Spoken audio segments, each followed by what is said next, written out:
นกบาลจ้อนายนอมซะนิสิตมันเอาในเย่ปีปัญหานโยบายได้ขาดตายจำนวนไอ้ขาดไอ้ส่งเสียเรื่องกันต่างๆไอ้เรื่องซ่อมเรื่องต่างน้องพอตอเสียทุกคนเรื่องแต่มาที่เกิดจากเรื่องแต่มานั้นยืมมันไปตึกไอ้เซ่เนี่ยมาเรียนทำbằngเรียนลองจอบแต่เรียนเราเรื่องมันโดยรับกันนะตรงที่ใครมีจ่ายยาพี่เรื่องปรมได้น้องก็ได้กับไฮเป็นตะเป็นได้นกบาลจ่อตื้อนายนอมซะนิสิตกลมเอาในเย่เรื่องนโยบายมิตราประมาณในครองรัฐธรรมนุนได้ใจทาไปเชียประวัติกรุบรูปขมิ้นสิทธิ์นโยบายรวมแต่งสักนิสิตมิตราประมาณลูกรีบรอบเมื่อมิตราในครองรัฐธรรมนุนนั้นมิตราประมาณได้ห้ามไปเชียประวัติหรือก็ห้ามศาสนามันเอาอย่างนโยบายแม้แต่ตั้งบองปอนสูเปียทานนโยบายนั่งยุลอดเนี่ยไปยุลเกนนั่งก็บ้านเลยจ่อตัวไปยุลเกนนั่งยุลเปียนโยบายนั่งนี้แต่ห้ามไปเชียประวัติมันเอาโจรวมหรือก็แปะปอนหนึ่งเรื่องนโยบายตกเอาถนัดดังน่วมดอกเสียไอเตอก่อนใหญ่ทากลมแชร์รูปหายปะหายไอหรือก่อนใหญ่ตากลมปลกนั่งเรื่องอยู่บ้านนอมคนนี้ปรังแต่เรียนเตอ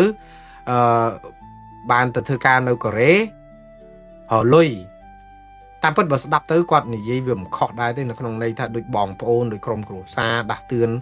โดยมาได้อย่างยี่แผบโกนแผบหรือก็ไอปกแผบโกนทางคนไอ้คอมพังเหียนเตอhọ lùi họ cả phần tay bà không phần hiến tới phần tay hát ấy còn miền à bịa tham mình chăm bạch châu rùm không chỉ bảo phim này vô bài nó nhầm phong tạ vô khiếm trắng su bẩn lịch mai dương nó là qua ba mai nó vô miệt tra bảo man nó không rọt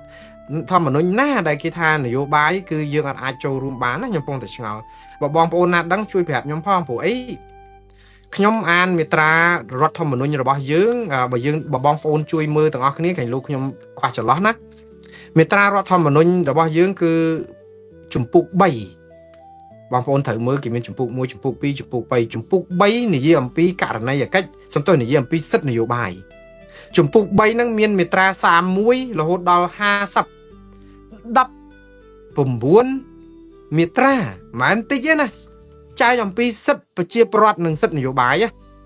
จังสมอ้อยมันไตรริชกาต่างอ๋อจอกเตอร์ปุ่นโยลเปได้จอกเตอร์ปรับบองปอนยังเตอร์โดยยังปิ่นในเกจังอ่ะบองปอนปลินก็บาเลยแต่ยังปิ่นในครัวธนาปิ่นในเลือดเบือนหรือก็ปิ่นในไอ้ยังเฉินแต่เตอร์แผลเกทำไมน่าเมตราปิ่นน่เกอย่างยี่จะถือบาบอถือแปะทรายกับวัดถือไอ้ละหนึ่งละเหมือนอ้อยคู่เบือนถือเจสกอลฉบับจราจรไอ้ยังโซดฉบับเกอ้อยเกจังปันแต่ดาเปยังจอกเตอร์กับหลายใส่เกเรียนพิซาเกรดำไปพวกเราก็ขมายเตรียมเตอร์ทัวการในประเทศเกรคือยังตั้งยี่แผลซะนั่งท้าก็มาเอาโจรวมสินโยบายจอมมิตราประมาณในขนมฉบับไอ้หรือก็เชียจราจรเพลโกกได้ห้ามขอดสินโยบายนั่งหรือก็เชียใส่ไอ้ประกาศขยำจังดังเรื่องนั้นได้โดยเฉพาะเรื่องนี้ฮะคือจีเรื่องบ่มเปลี่ยนสิทธิ์ระบบเชียประวัติดอกกรุธนะบ่มพอดผัวในเป้ได้ยังห้ามขอดสินโยบายก็มาเอาซะนี่ยี่เรื่องนโยบายแต่นโยบายนั่งเชียไอ้บอมโอนทรงใบแต่สัตว์นะก็ไปใช้ทวนนโยบายได้สัตว์กับท่าดอมเหมือนนึกเมียนสเปียสัตว์นามวยกับทำเมียนแต่สัตว์ได้อัดควอลปีนโยบายขยมกับท่าสัตว์เมียนสเปียแวกกระเตะใต้ทวนนโยบายได้กรอนแต่ท่าระเบียบนโยบายระบสัตว์วิเคราะห์ปีนโยบายระบเหมือนนึกพวกเหมือนนึกปราวิจารณะเงียนสเตสัมปันจะเนี้ยการเตรีพิจารณาสัตว์ปราทวนนโยบายตามสเปียแวกกระเตะบานในทัดท่อมาจิตระบสัตว์คือสเปียแวกกระเตะเมาส์คือนโยบายอย่างไม่บักคล้าเวทเราทวนนโยบายดำไปกลางตึกใดระบเวียกาเปียโกนใจระบเวียเวทเราก็ห้อมอ้อยคลังเวทเรา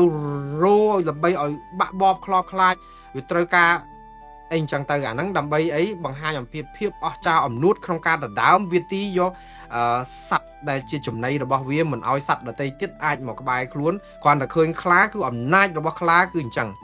คือก็หึมคือเองจังให้นึงเอริยาบัดสกรรมมาพิบสับแบบยางđể đánh cầm tích nè để tây tiết khởi sạch để tây tiết mình ao châu không đây là thập tayระบล้วนนี่เชียนนโยบายกาเปียกรมปุยปงวงตระโกลนึงจำในอาหารระบล้วนมันนึกเยอะก็ปลานโยบายกรุบแบบอย่างกรุบสับแบบอย่างแน่นโยบายเปียท่านนโยบายคือบานในทางการโจรวมในขนมจีบเพียบดอกสลายปัญหาในขนมสังคม រឿងតំណាងឲ្យកពះរបស់យើងរឿងស្អីក៏ពាក់ព័ន្ធនយោបាយដែរបើយើងអត់ឈឺចាប់អត់ឥឡូវទីហោកូនសិស្សរៀននៅសិស្សសាលាបើអត់ឲ្យសិស្សចូលរួមនៅក្នុងជីវភាពនយោបាយអត់ខុសអីពីលោកសង្ឃទេបើគិតថាលោកសង្ឃអត់ត្រូវការធ្វើនយោបាយតើអ្នកណាយកបាយទៅប្រគេនលោកបើនយោបាយនឹងបំផ្លាញអស់សេដ្ឋកិច្ចជាតិដូចខ្មែរក្រហមអត់តវ៉ាតស៊ូអីលោកសង្ឃគេសម្រាប់ស្បង់ចោលអស់ឲ្យព្យួរស្រែទាំងអស់អត់មានសាសនាលីងហ្នឹងហើយនយោបាយអត់មាននយោបាយមានអីទាំងអស់គឺធ្វើស្រែអញ្ចឹងមានសង្ឃណាមានសាសនាណាដូចគ្នាចឹងប្រសង់បើថាអត់ចូលរួមជីវភាពនយោបាយដើម្បីជួយឲ្យប្រជារាស្ត្រនឹងមានបាយហូបបាននរណាដាក់បាតបាននរណាប្រគេនបច្ច័យសិស្សសាលាបើអត់ចូលរួមជីវភាពនយោបាយចឹងយើងរៀនសូត្រមកហ្នឹងគឺចាំតែគេប្រាប់មកថាធ្វើអីធ្វើហ្នឹងទៅនយោបាយដើម្បីឲ្យប្រព័ន្ធអប់រំមានកម្រិតអប់រំល្អឧទាហរណ៍នៅក្នុងថ្នាក់រៀនសិស្សរៀនចម្លងគ្នាពេញទឹកពេញដីហើយសិស្សបកែហើយដូចថាសិស្សអត់រៀនសោះប្រឡងជាប់ប្រឡងអីអញ្ញាយពេញទឹកពេញដីធ្វើឲ្យសិស្សបកែបាក់បបខ្លោបខ្លាចបាក់ទឹកចិត្តហើយយើងអត់អាចនឹងនិយាយរឿងអីហ្នឹងបានបើគេបង្ក្រាបអត់ឲ្យនិយាយយើងចង់ទៅតវ៉ាមុខថ្នាក់រៀនឬក៏យ៉ាងហោចណាស់ក៏និយាយមុខក្នុងចំណោមមិត្តភ័ក្តិយើងថាយើងអាចរកវិធីអីដើម្បីឲ្យគេឈប់ចម្លងគ្នាហ្នឹងលើកលែងតែយើងយល់ស្របថាអាលួចចម្លងគ្នាហ្នឹងគឺជារឿងត្រឹមត្រូវតែបើយើងអត់សប្បាយចិត្តយើងចង់រៀនឲ្យចេះចំណេះខ្លួនឯងយើងច្បាស់ណាស់នឹងខ្សឹបប្រាប់គ្នាធ្វើចឹងមិនកើតទេវ៉ៃគ្នាដូចជាមិនពេញចិត្តទេខ្ញុំចង់រកវិធីអីធ្វើម៉េចឲ្យបំបត្តិអាហ្នឹងបានតែពេលយើងនិយាយមួយមនុស្សម្នាក់នេះគឺជានយោបាយហីបងប្អូននយោបាយដើម្បីរកដំណោះស្រាយឲ្យអំពើពុករលួយឬក៏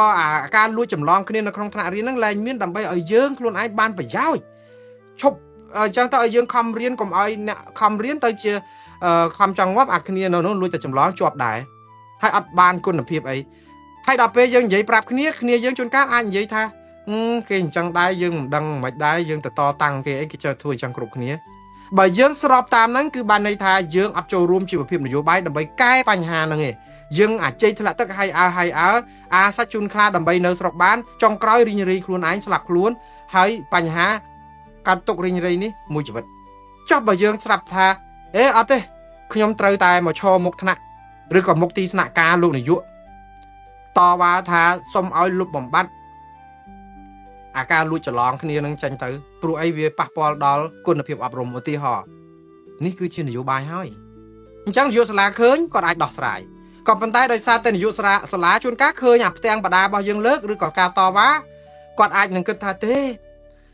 គេធ្វើតែអញ្ចឹងទៅព្រោះឲ្យប្រព័ន្ធអប់រំនឹងវាអញ្ញាយទៅបានលួយសោកប៉ាន់មន្ត្រីសាលារៀនអីចឹងទៅអញ្ចឹងទុកតទៅទៀតអញ្ចឹងយើងចាប់ផ្ដើមគេហៅទៅជួនកាលគេឲ្យលុយយើងអញ្ចឹងទៅគេឲ្យបិទមាត់គេឲ្យបន្ទុកយើងឬក៏គេគំរាមកំហែងយើងឈប់តវ៉ានយោបាយនេះគឺបរាជ័យប៉ុន្តែយើងអាចថាទេដើម្បីឲ្យជោគជ័យខ្ញុំត្រូវនិយាយជាមួយនឹងប្រធានថ្នាក់ផ្សេងទៀតណាដែលមានគំនិតដូចយើងដើម្បីគេក្លាហានតវ៉ាអញ្ចឹងបានគ្រប់មួយសាលាដោយទាំងគ្រូបង្រៀនដោយអីដែលគេមិនពេញចិត្តនឹងអារបៀបបែបហ្នឹងទៅជាការតវ៉ាមួយធំទៅសំលេងឮខ្ទរខ្ទាទៅឮដល់សារព័ត៌មានឮអីតំណាងរាស្ត្រអីទៅគេចាប់ផ្ដើមដូរគោលនយោបាយអីទៅទម្លាក់កញ្ចប់ថវិកាបន្ថែមគ្រូបង្រៀនពង្រឹងគុណភាពបាននេះជានយោបាយតាហេតុអីបានជាយើងថាអានឹងមិនជានយោបាយហើយវាចេញពីសិស្សសាលានឹងមកដែរតាព្រោះសិស្សសាលាពាក់ព័ន្ធនឹងបញ្ហារបស់គាត់អត់ឲ្យនិយាយអីចឹងហើយបើគណៈបកនយោបាយណាមួយបំផ្លាញធ្វើឲ្យប្រព័ន្ធអប់រំនឹងវាចុះខ្សោយធ្វើឲ្យប្រាក់ខែគ្រូបង្រៀនអត់បានច្រើនធ្វើឲ្យការបង្រៀននឹងតិចសិស្សច្រើនក្នុងថ្នាក់គ្រូតិចលុយតិចអីចឹងទៅបខំឲ្យបង្រៀនគួរហើយជីវភាពខ្វះខាតរៀនអត់ទាន់គេអត់ឲ្យនិយាយអីចឹងអានឹងជារឿងនយោបាយតាដើម្បីឲ្យតំណាងរាស្ត្រគេដឹងដើម្បីកែប្រព័ន្ធអប់រំពីលើទៅទម្លាក់លុយទម្លាក់អីកែហេដ្ឋារចនាសម្ព័ន្ធហ្នឹងទៅបានប្រយោជន៍ទាំងអស់គ្នាហើយទៅយើងទៅហាមសិស្សអត់ឲ្យនិយាយនយោបាយជីវភាពនយោបាយធានាដោយរដ្ឋធម្មនុញ្ញយើងតែជានាំគ្នាផ្ដេសផ្ដាស់អញ្ចឹងក៏ប៉ុន្តែវាអាក្រក់ជួជាតិមនុស្សដូចនគរបាលដែលឃើញនេះទៅហាមគាត់ថ្ងៃមុននឹងឃើញដូចឮសូរមន្ត្រីអប់រំផងនិយាយថាកុំឲ្យយករឿងនយោបាយនិយាយក្នុងថ្នាក់នេះគឺជាគំនិតអន់ថយណាស់គំនិតអន់ថយមែនតើជាតិសាសន៍យើងទៅមុខអត់រួចយើងនាំគ្នាលៀបពណ៌នយោបាយគឺជារឿងស្មោកគ្រោកព្រោះនយោបាយស្រុកខ្មែរគឺស្មោកគ្រោកនយោបាយមិនមែនស្មោកគ្រោកទេបងប្អូននយោបាយគឺជាសិល្បៈយុទ្ធវិធីក្នុងការតស៊ូមតិដើម្បីប្រយោជន៍ក្រុមប្រយោជន៍សហគមន៍ប្រយោជន៍ជាតិនេះគឺជាសិល្បៈ នៅក្នុងការដោះស្រាយបញ្ហាការពារផលប្រយោជន៍ទេអញ្ចឹងបើទីហោក្រុមជនជាតិភ្នងអត់សូវមាននរណាមើលការខុសត្រូវគាត់មានតំណាងគាត់ដើម្បីតស៊ូមតិឲ្យយកចិត្តទុកដាក់ក្រុមគាត់រដ្ឋាភិបាលច្បាស់ជាមិនចូលចិត្តទេព្រោះអីក្រុមហ្នឹងក្រុមគាត់ក្រុមប្រឆាំង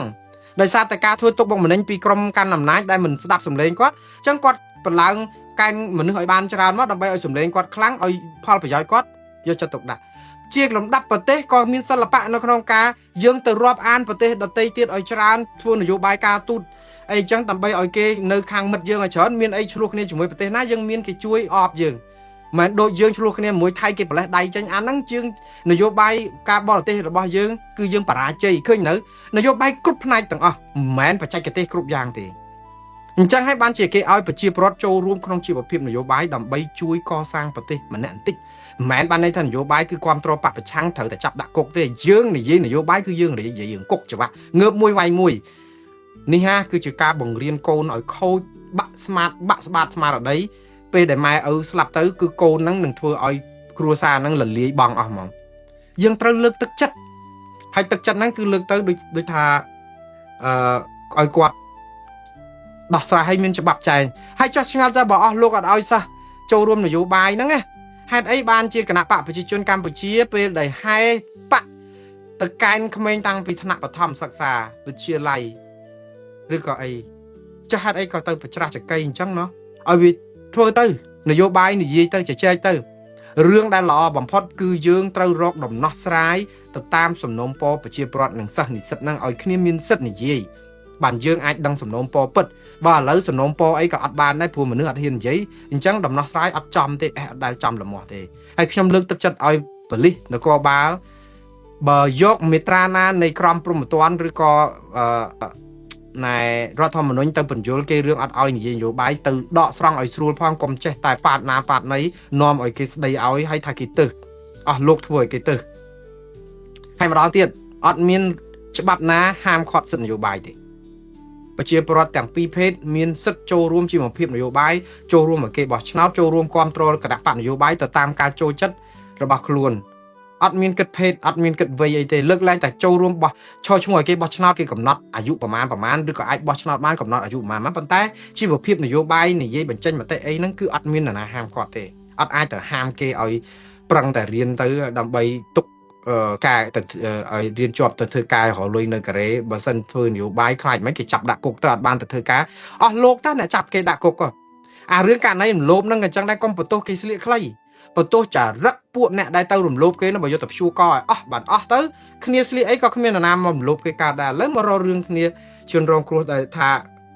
ដើម្បីការពារកុំឲ្យគេរំលោភយើងឈប់នាំគ្នាស្លៀកខ្លីសាច់ស៊ីវាមិនមែនចឹងទេ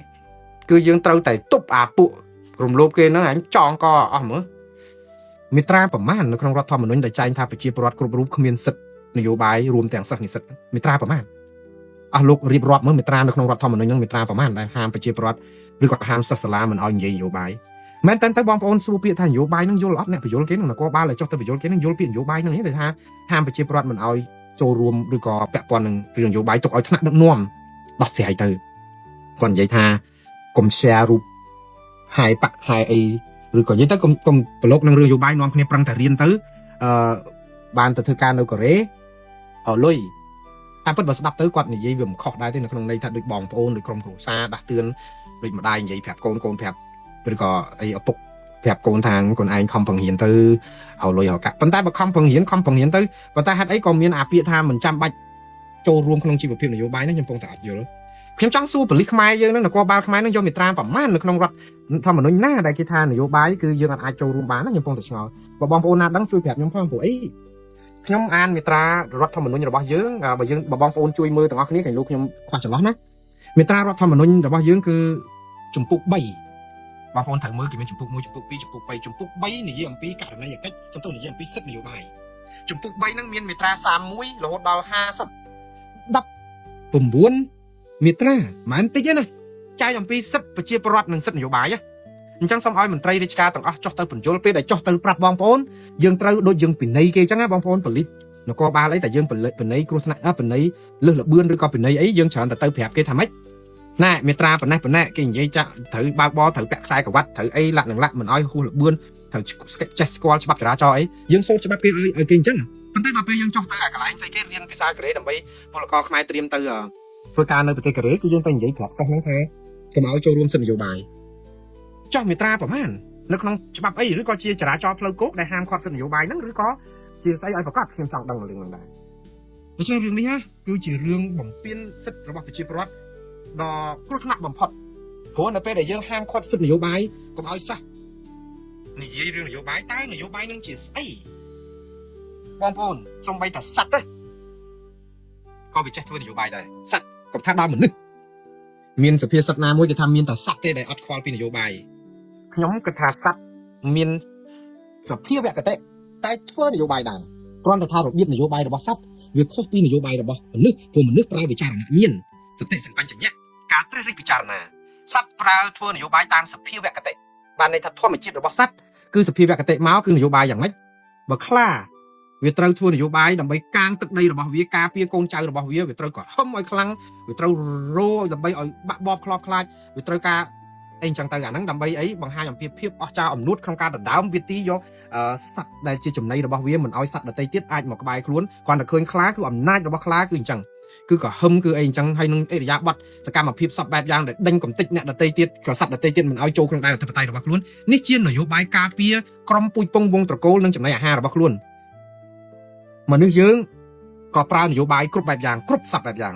ងអ្នកនយោបាយពាក្យថានយោបាយគឺបានន័យថាការចូលរួមនៅក្នុងជីវភាពដោះស្រាយបញ្ហានៅក្នុងសង្គមរឿងតំណាងឲ្យកពះរបស់យើងរឿងស្អីក៏ពាក់ព័ន្ធនយោបាយដែរបើយើងអត់ឈឺចាប់អត់ឥឡូវទីហោកូនសិស្សរៀននៅសិស្សសាលាបើអត់ឲ្យសិស្សចូលរួមនៅក្នុងជីវភាពនយោបាយអត់ខុសអីពីលោកសង្ឃទេបើគិតថាលោកសង្ឃអត់ត្រូវការធ្វើនយោបាយតើអ្នកណានយោបាយទៅប្រជែងលោកបើនយោបាយនឹងបំផ្លាញអស់សេដ្ឋកិច្ចជាតិដោយខ្មែរក្រហមអត់តវ៉ាតស៊ូអីលោកសង្ឃគេសម្រាប់ស្បង់ចោលអស់ឲ្យព្យួរខ្សែទាំងអស់អត់មានសាសនាលីងហ្នឹងហើយនយោបាយអត់មាននយោបាយមានអីទាំងអស់គេធ្វើស្រែអញ្ចឹងមានសង្ឃណាមានសាសនាណាដូចគ្នាអញ្ចឹងប្រសង់បើថាអត់ចូលរួមជីវភាពនយោបាយដើម្បីជួយឲ្យប្រជារាស្ត្រនឹងមានបាយហូបបាននរណាដាក់បាបបាននរណាប្រគិនបច្ច័យសាសនាបើអត់ចូលរួមជីវភាពនយោបាយអញ្ចឹងយើងរៀនសូត្រមកហ្នឹងគឺចាំតែគេប្រាប់មកថាធ្វើអីធ្វើហ្នឹងទៅនយោបាយដើម្បីឲ្យប្រព័ន្ធអប់រំមានកម្រិតអប់រំល្អឧទាហរណ៍នៅក្នុងថ្នាក់រៀនសិស្សរៀនចម្លងគ្នាពេញទឹកពេញដីហើយសិស្សបកែហើយដូចថាសិស្សអត់រៀនសិស្សប្រឡំជាប់ប្រឡំអីអញ្ញាពេញទឹកពេញដីធ្វើឲ្យសិស្សបកែបាក់បបខ្លោបខ្លាចបាក់ទឹកចិត្តហើយយើងអត់អាចនឹងនិយាយរឿងអីហ្នឹងបានបើគេបង្ក្រាបអត់ឲ្យនិយាយយើងចង់ទៅតវ៉ាមុខថ្នាក់រៀនឬក៏យ៉ាងហោចណាស់ក៏និយាយមុខក្នុងចំណោមមិត្តភ័ក្តិយើងថាយើងអាចរកវិធីអីដើម្បីឲ្យគេឈប់ចម្លងគ្នាហ្នឹងលើកឡើងតែយើងយល់ស្របថាលួចចម្លងគ្នាហ្នឹងគឺជារឿងត្រឹមត្រូវតែបើយើងអត់សប្បាយចិត្តយើងចង់រៀនឲ្យចេះចំណេះខ្លួនឯងយើងច្បាស់ណាស់នឹងសឹកប្រាប់គ្នាធ្វើចឹងកើតទេបើគ្នាដូចជាមិនពេញចិត្តទេខ្ញុំចង់រកវិធីអីធ្វើម៉េចឲ្យបំបត្តិអាហ្នឹងបានដល់ពេលយើងនិយាយមួយមនុស្សម្នាក់នេះគឺជានយោបាយហ៎បងប្អូននយោបាយដើម្បីរកដំណោះស្រាយឲ្យអំពើពុករលួយឬក៏ការលួចចម្លងគ្នានៅក្នុងថ្នាក់រៀនហ្នឹងឡើងមានដើម្បីឲ្យយើងខ្លួនឯងបានប្រយោជន៍ឈប់អញ្ចឹងទៅឲ្យយើងខំរៀនកុំឲ្យអ្នកខំរៀនទៅជាខំចង់ងាប់អាគ្នានៅនោះលួចតែចម្លងជាប់ដែរហើយអត់បានគុណភាពអីហើយដល់ពេលយើងនិយាយប្រាប់គ្នាយើងជួនកាលអាចនិយាយថាគេអញ្ចឹងដែរយើងមិនដឹងមិនដែរយើងទៅតតាំងគេអីគេចង់ធ្វើអញ្ចឹងគ្រប់គ្នាបើយើងស្របតាមហ្នឹងគឺបានន័យថាយើងអត់ចូលរួមជីវភាពនយោបាយដើម្បីកែបញ្ហាហ្នឹងឯងយើងអាចជ័យធ្លាក់ទឹកហើយអាសាច់ជូនខ្លាដើម្បីនៅស្រុកបានចុងក្រោយរីងរៃខ្លួនឯងស្លាប់ខ្លួនហើយបញ្ហាការទុករីងរៃនេះមួយជីវិតចុះបើយើងស្រាប់ថាអត់ទេខ្ញុំត្រូវតែមកឈរមុខថ្នាក់ឬក៏មុខទីស្នាក់ការលោកនាយកតវ៉ាថាសូមឲ្យលោកបំបត្តិអាការលួចច្រឡំគ្នានឹងចាញ់ទៅព្រោះអីវាប៉ះពាល់ដល់គុណភាពអប់រំឧទាហរណ៍នេះគឺជានយោបាយហើយអញ្ចឹងយុវសាលាឃើញគាត់អាចដោះស្រាយក៏ប៉ុន្តែដោយសារតែនយោបាយសាលាជួនកាលឃើញអាផ្ទាំងបដារបស់យើងលើកឬក៏ការតវ៉ាគាត់អាចនឹងគិតថាទេគេធ្វើតែអញ្ចឹងទៅព្រោះឲ្យប្រព័ន្ធអប់រំនឹងវាញ៉ៃទៅបានលុយសុខប៉ាន់មន្ត្រីសាលារៀនអីចឹងទៅអញ្ចឹងទុកតទៅទៀតអញ្ចឹងយើងចាប់ផ្ដើមគេហៅទៅជួនកាលគេឲ្យលុយយើងអញ្ចឹងទៅគេឲ្យបិទមាត់គេឲ្យបន្ទុកយើងឬក៏គេគម្រាមកំហែងយើងឈប់តវ៉ា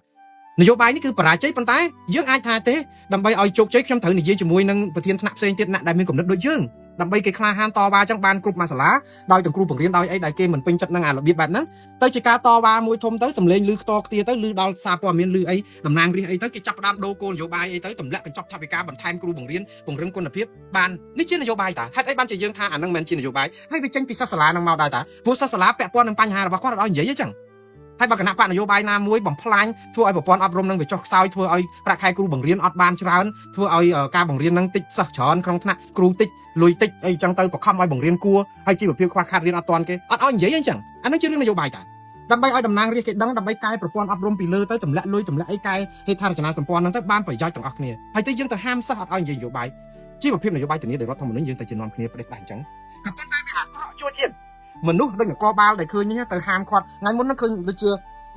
ដូចលឺសូមមន្ត្រីអប់រំផងនិយាយថាកុំឲ្យយករឿងនយោបាយនិយាយក្នុងថ្នាក់នេះគឺជាគំនិតអន់ថយណា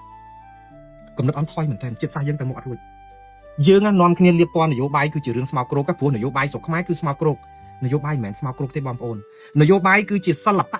យុទ្ធវិធីក្នុងការតស៊ូមតិដើម្បីប្រយោជន៍ក្រុមប្រយោជន៍សហគមន៍ប្រយោជន៍ជាតិនេះគឺជាសិល្បៈនៅក្នុងការដោះស្រាយបញ្ហាការពារផលប្រយោជន៍ទេអញ្ចឹងបើទីហោក្រុមជនជាតិភ្នងអត់សូវមាននរណាមើលការខុសត្រូវគាត់មានតំណាងគាត់ដើម្បីតស៊ូមតិឲ្យយកចិត្តទុកដាក់ក្រុមគាត់រដ្ឋាភិបាលច្បាស់ជាមិនចូលចិត្តទេព្រោះអីក្រុមហ្នឹងក្រុមគាត់ក្រុមប្រឆាំងដោយសារតែការធ្វើទុកបុកម្នេញពីក្រុមកាន់អំណាចដែលមិនស្ដាប់សម្លេងគាត់អញ្ចឹងគាត់ប្រឡែងកែងមនុស្សឲ្យបានច្រើនមកដើម្បីឲ្យសម្លេងគាត់ខ្លាំងឲ្យផលប្រយោជន៍គាត់យកចិត្តទុកដាក់ជាលំដាប់ប្រទេសក៏មានសិល្បៈនៅក្នុងការយើងទៅរាប់អានប្រទេសដទៃទៀតឲ្យច្រើនធ្វើនយោបាយការទូតអីចឹងដើម្បីឲ្យគេនៅខាងមិត្តយើងឲ្យច្រើនមានអីឆ្លោះគ្នាជាមួយប្រទេសណាយើងមានគេជួយអបយើងមិនដូចយើងឆ្លោះគ្នាមួយថៃគេប្រលេះដៃចេញអាហ្នឹងយើងនយោបាយការបរទេសរបស់យើងគឺយើងបរាជ័យឃើញនៅនយោបាយគ្រប់ផ្នែកទាំងអស់មិនមែនបច្ចេកទេសគ្រប់យ៉ាងទេអញ្ចឹងហើយបានជាគេឲ្យប្រជាពលរដ្ឋចូលរួមក្នុងជីវភាពនយោបាយដើម្បីជួយកសាងប្រទេសម្នាក់បន្តិចមិនមែនបានន័យថានយោបាយគឺគ្រប់គ្រងបពប្រឆាំងត្រូវតែចាប់ដាក់គុកទេយើងនិយាយនយោបាយគឺយើងនិយាយយើងគុកច្បាស់ងើបមួយវាយមួយនេះហាគឺជាការបង្រៀនកូនឲ្យខូចបាក់ស្មាតបាក់ស្បាតស្មារតីពេលដែលម៉ែឪស្លាប់ទៅគឺកូនហ្នឹងនឹងធ្វើឲ្យគ្រួសារហ្នឹងរលាយបងអស់យើងត្រូវលើកទឹកចិត្តហើយទឹកចិត្តហ្នឹងគឺលើកទៅដូចថាឲ្យគាត់ដោះស្រាយឲ្យមានច្បាប់ចែងហើយចោះឆ្ងល់តែបើអស់លោកអត់ឲ្យសិស្សចូលរួមនយោបាយហ្នឹងណាហេតុអីបានជាគណៈបកប្រជាជនកម្ពុជាពេលដែលហែតាក់ទៅកែនក្មេងតាំងពីថ្នាក់បឋមសិក្សាវិទ្យាល័យឬក៏អីចុះហេតុអីក៏ទៅប្រច្រាស់ចកៃអញ្ចឹងណោះឲ្យវាធ្វើទៅនយោបាយនិយាយទៅជជែកទៅរឿងដែលល្អបំផុតគឺយើងត្រូវរកដំណោះស្រាយទៅតាមសំណុំពរប្រជាពលរដ្ឋនិងសិស្សនិស្សិតហ្នឹងឲ្យគ្នាមានសិទ្ធិនិយាយបានយើងអាចដឹងសំណុំពរពិតបើឥឡូវសំណុំពរអីក៏អត់បានដែរព្រោះមនុស្សអត់ហ៊ាននិយាយអញ្ចឹងដំណោះស្រាយអត់ចំទេអត់ដែលចំល្មមទេហើយខ្ញុំលើកទឹកចិត្តឲ្យប៉ូលីសនគរបាលបើយកមេត្រាណានៃក្រមព្រហ្មទណ្ឌឬក៏ណែរដ្ឋធម្មនុញ្ញទៅបញ្យល់គេរឿងអត់ឲ្យនិយាយនយោបាយទៅដកស្រង់ឲ្យស្រួលផងកុំចេះតែប៉ាត់ណាប៉ាត់ណីនាំឲ្យគេស្ដីឲ្យហើយថាគេទៅអស់លោកធ្វើឲ្យគេទៅហើយម្ដងទៀតអត់មានច្បាប់ណាហាមឃាត់សិទ្ធិនយោបាយទេប្រជាពលរដ្ឋទាំងពីរភេទមានសិទ្ធិចូលរួមជីវភាពនយោបាយចូលរួមឲ្យគេបោះឆ្នោតចូលរួមគ្រប់គ្រងគណៈបកនយោបាយទៅតាមការចូលចិត្តរបស់ខ្លួន